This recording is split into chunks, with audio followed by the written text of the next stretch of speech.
Hello, hello, hello. My name is Erwin Tang, and I'm right here. I'm a writer. I used to work for National Public Radio, aka NPR. And I just wanted to respond to um, the news stories recently that there's a lot of political bias at NPR. And there is. Uh, and you could even say that there are some racial elements to it because, as you might suspect, with certain types of politics, you want to stress certain stories about certain races, but if the same effect is demonstrated on another race, you don't want to stress that story. Um, I used to write for and actually record stories for National Public Radio's Pacific Time show, which was about Asians and Asian Americans. The show doesn't exist anymore. They got rid of it, apparently due to lack of funding. But if NPR really wanted to maintain an Asian American show, they could have, but they decided to get rid of it. And the bias that I noticed was that the editors did not want me to sort of write stories that talked about racial discrimination, race-based discrimination against Asians and Asian Americans in the United States.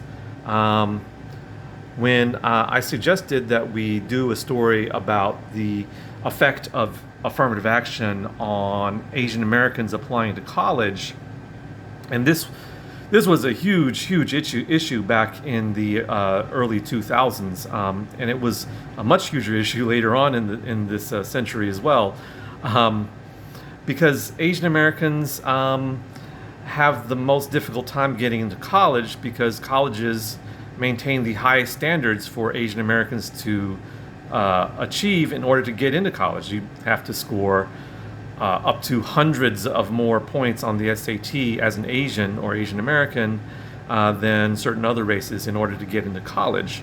You have to be a better student, you have to have a higher GPA, you have to have a higher class ranking, you have to actually be substantially better than white students in order to get into college as an Asian. This might change because of the recent Supreme Court ruling, however, to some small degree. Well, I wanted to write a story about how Asian Americans are affected by affirmative action. It wasn't necessarily going to be it wasn't necessarily going to be against affirmative action, but it was such a huge story within the Asian American community that it had to be written about. But the editors at Pacific Time basically wouldn't even respond to me. They didn't want to say, no, you can't write about that, but they just wouldn't respond to my emails. And I was a regular writer. I was turning in stories like at least every 2 weeks or a month or something like that. And I think, I think that there were other times certainly too where I wanted to write about clear, like racist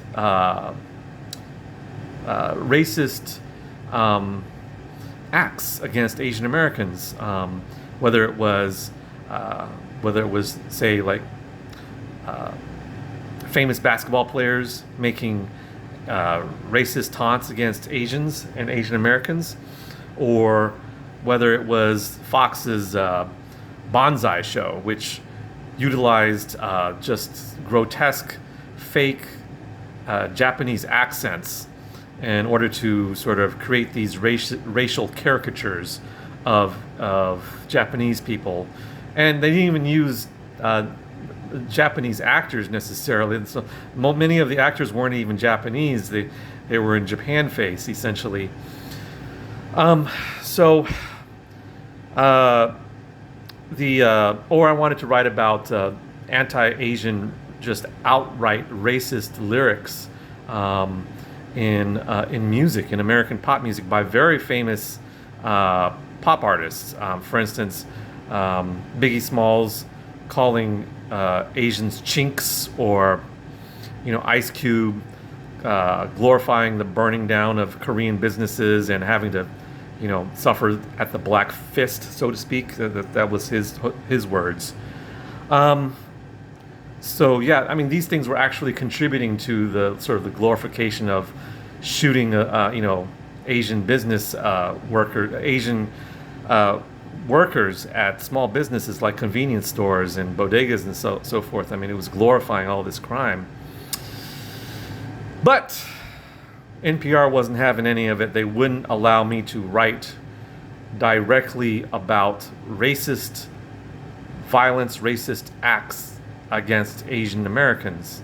I shouldn't say racist violence. I should say the glorification of racist violence against Asians. I wasn't able to write about that. They just said no. I mean, the one time they said, well, you can write about this, but you can't say it's racist.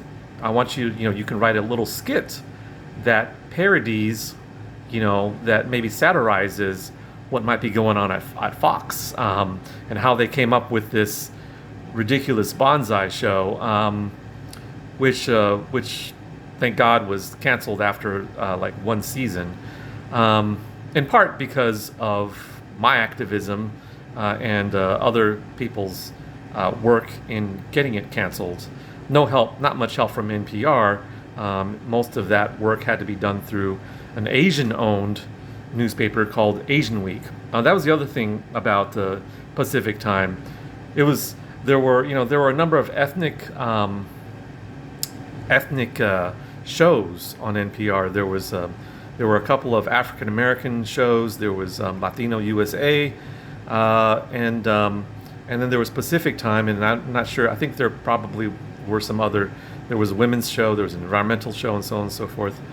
Well, our show was the only show in which it was about Asians, but the guy in charge was a white man. The person in charge was a white man, and we all had to, answer to his particular beliefs and biases and so forth. So, at Latino USA, the people in charge were Latinos.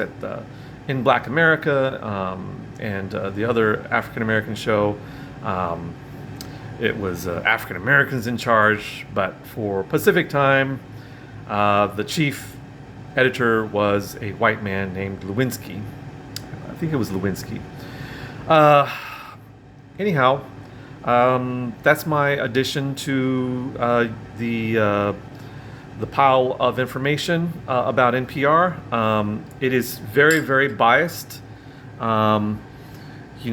If you're Asian, they want to paint a picture that we have it easy and that there's no discrimination, there's no racism against Asian Americans. So so NPR's version of inclusion is actually very racist because they wanted to use representatives of certain races in a certain way. So you can only tell the Asian story a certain way. You couldn't tell it in a way that represented the diversity of views, of experiences in Asian America. We had to be the Asian monkey for NPR, and to me, that's worse than being excluded. That said, NPR did allow me to record some very important stories that involving Asian Americans that had to do with our history and so forth. Things that didn't threaten or question the progressive views and politics. So that just further emphasizes the bias there. Well, good luck. Thank you very much.